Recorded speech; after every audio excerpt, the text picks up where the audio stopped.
वर्णिका भाग 2 माँ कहानी पार्ट 3 का ऑब्जेक्टिव क्वेश्चन है।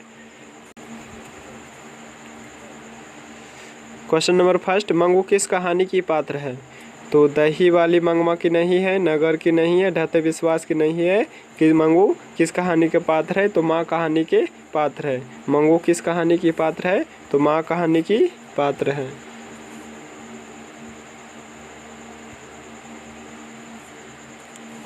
माँ कहानी का कहानीकार कौन है? तो माँ कहानी का कहानीकार है सुजाता जी नहीं है, सावरदैया नहीं है, लक्ष्मी नहीं है। माँ कहानी के कहानीकार है ईश्वर पटेलीकर। माँ कहानी का कहानीकार कौन है? ईश्वर पटेलीकर। नेक्स्ट क्वेश्चन, माँ कहानी में किसकी ममता का वर्णन किया गया है? तो माँ कहानी में माँ की ममता का वर्णन किया गया है। माँ कहानी में किसकी ममता का वर्णन किया गया है? तो माँ की ममता का वर्णन किया गया है। माँ कहानी का प्रमुख पात्र कौन है? तो माँ कहानी के प्रमुख पात्र था मंगू। माँ कहानी का प्रमुख पात्र कौन है? मंगू हो जाएगा।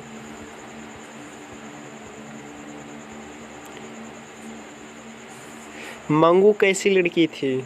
मंगू बचपन से पागल थी।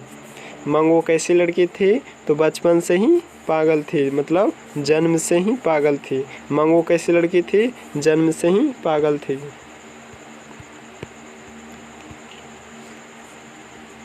मंगू माँ किस भाषा में रचित कहानी है?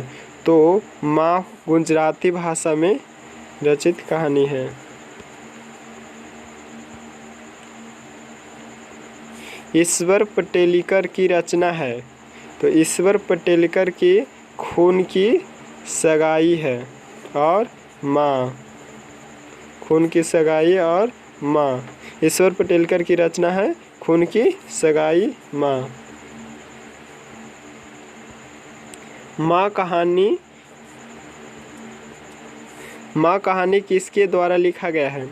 माँ कहानी ईश्वर पटेलीकर के द्वारा लिखा गया। माँ कहानी किसके द्वारा लिखा गया है? तो ईश्वर पटेलीकर के द्वारा लिखा गया है।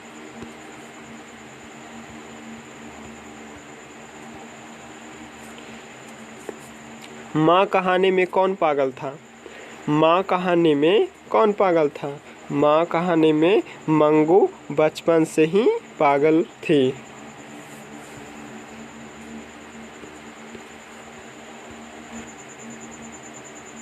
क्वेश्चन नंबर 10, किसके पागलपन में सुधार देख लोग मंगू की माँ को अस्पताल जाने की सलाह दे रहे थे?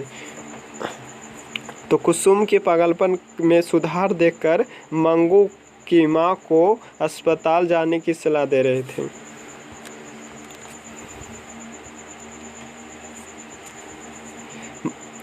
क्वेश्चन नंबर 11, मंगू की उम्र कितनी थी? तो मंगू की उम्र 12 साल थी। मंगू की उम्र कितनी थी? तो 12 साल थी।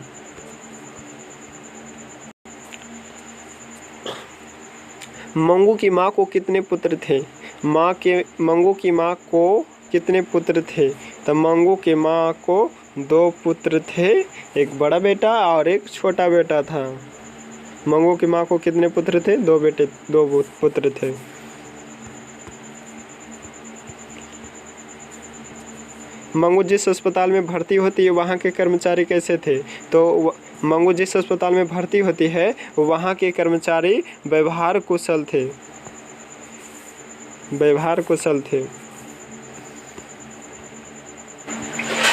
क्वेश्चन नंबर 14, कहानी का प्रधान पात्र कौन है? तो कहानी का प्रधान पात्र माँ होती है।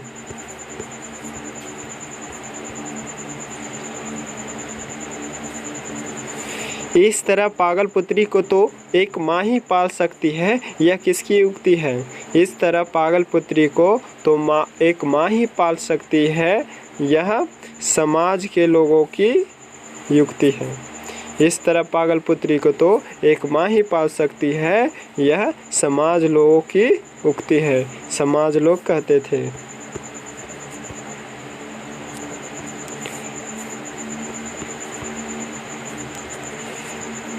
मंगू को पागलपन का रोग कब से था? तो मंगू को जन्मजात से ही पागलपन का रोग था।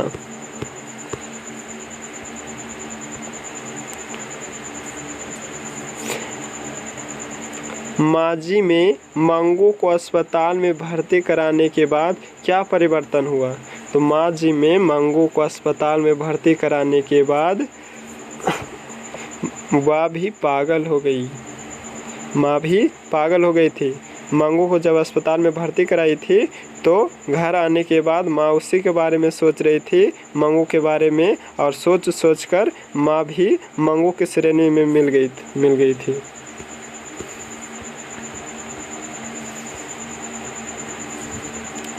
पराई माँ ही कान छेदती है, यह क्या है? तो पराई माँ ही कान छेदती है, यह कहावत है।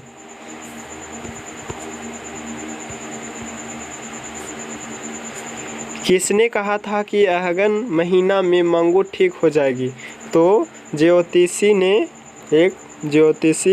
बाबा ने बोला था मंगू की माँ को कि अगहन माह मंगू के लिए बहुत अच्छा होगा, इसलिए माँ अगहन महीना की इंतज़ार कर रही थी। तो किसने कहा था कि अगहन महीना में मंगू ठीक हो जाएगी? तो ज्योतिषी ने कहा था। मंगू की बड़ी बहन का नाम क्या था? मंगू की बड़ी बहन का नाम थी कम्मू।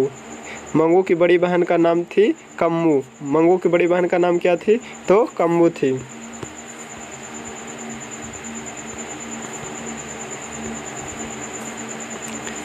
कन्या विद्यालय में पढ़ने वाली लड़की जो बाद में पागल हो गई, उसका नाम क्या था? तो कन्या विद्यालय में पढ़ने वाली लड़की जो बाद में पागल हो गई थी, उसका नाम थी कुसुम।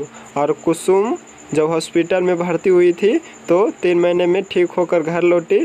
तो मंगू के माँ को सब सलाह देने लगे थे कि मंगू को भी भर्ती कराइए, मंगू भी ठीक हो जाएगी। तो उस कन्या विश्वविद्यालय में पढ़ने वाली लड़की जो बाद में पागल हो गई थी, उसका नाम क्या था? कुसुम था। माँ कहानी किस भाषा से अनुदित है? तो माँ कहानी गुजराती भाषा में है। मंगू की माँ अस्पताल को किसकी उपमा देती थी? तो मंगू की माँ अस्पताल को गौशाले की उपमा देती थी। मंगू की माँ अस्पताल को गौशाले की उपमा देती थी।